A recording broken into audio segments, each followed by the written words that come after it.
ഈശോമിശിഹായ്ക്ക് സ്തുതിയായിരിക്കട്ടെ. പാലാ രൂപത ബൈബിൾ അപ്പോസ്ലേറ്റിൽ നിന്നും എല്ലാവർക്കും സ്നേഹാന്വേഷണങ്ങൾ. പാലാ രൂപത ബൈബിൾ അപ്പോസ്ലേറ്റ് എന്താണ് ചെയ്യുന്നത് എന്നാണ് നിങ്ങളെ ഈ ഒരു ചെറിയ വീഡിയോയിലൂടെ പരിചയപ്പെടുത്താൻ ഉദ്ദേശിക്കുന്നത്.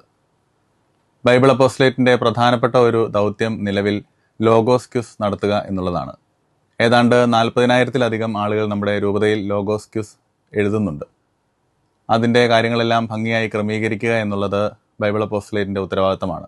അതിൻ്റെ ക്വസ്റ്റ്യൻ പേപ്പറും ആൻസർ പേപ്പറും ഒക്കെ വിതരണം ചെയ്യുക, അത് തിരികെ കളക്ട് ചെയ്യുക, അത് കൃത്യമായി ഇവാലുവേറ്റ് ചെയ്ത് റിസൾട്ട് പ്രസിദ്ധീകരിക്കുക. അത് മാസങ്ങളോളം നീണ്ടു നിൽക്കുന്ന ഒരു പ്രോസസ്സാണ്. ആ ഒരു ഉത്തരവാദിത്തം പ്രധാനമായും ബൈബിൾ അപ്പോസ്ലേറ്റ് ആണ് കൈകാര്യം ചെയ്യുന്നത്. അതുപോലെ തന്നെ നമ്മുടെ വിശുദ്ധ ഗ്രന്ഥത്തിലെ വിവിധ വിഷയങ്ങളെടുത്ത് ബൈബിൾ ക്ലാസ്സുകൾ പാലാ അൽഫോൻസിയൻ പാസ്റ്റർ ഇൻസ്റ്റിറ്റ്യൂട്ടിൽ വെച്ച് ബൈബിൾ അപ്പോസ്ലേറ്റിൻ്റെ നേതൃത്വത്തിൽ നടത്തപ്പെടുന്നു. അതുപോലെ ബൈബിൾ അപ്പോസ്ലേറ്റിൻ്റെ പ്രവർത്തനത്തിൻ്റെ ഫലമായി പ്രചോദനം ഉൾക്കൊണ്ട് ഏതാണ്ട് 400-ലധികം ആളുകൾ വിശുദ്ധ ഗ്രന്ഥം എഴുതിക്കൊണ്ടിരിക്കുന്നു. ഒരുപാട് ആളുകൾ വിശുദ്ധ ഗ്രന്ഥം പൂർണ്ണമായി എഴുതി നിലവിൽ സമർപ്പിച്ചു കഴിഞ്ഞു.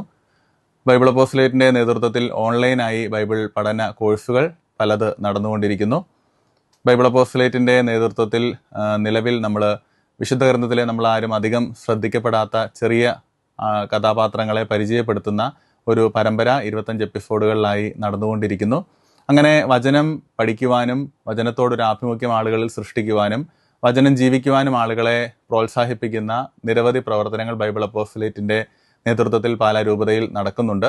അത് ഭംഗിയായി മുന്നോട്ട് പോകുന്നു. ഒരുപാട് ആളുകളെ സ്വാധീനിക്കുവാനും വചനത്തോടൊരു താല്പര്യം ജനിപ്പിക്കുവാനും ബൈബിൾ അപ്പോസ്ലേറ്റിന് സാധിച്ചിട്ടുണ്ട്.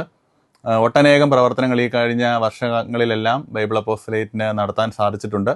അതിലെല്ലാം എല്ലാവരുടെയും സഹകരണവും പ്രോത്സാഹനവും ഉണ്ടായിരുന്നു. തുടർന്നും എല്ലാവരുടെയും സഹകരണവും പ്രോത്സാഹനവും അഭ്യർത്ഥിക്കുന്നു. ഈശോ എല്ലാവരെയും അനുഗ്രഹിക്കട്ടെ. Thank you.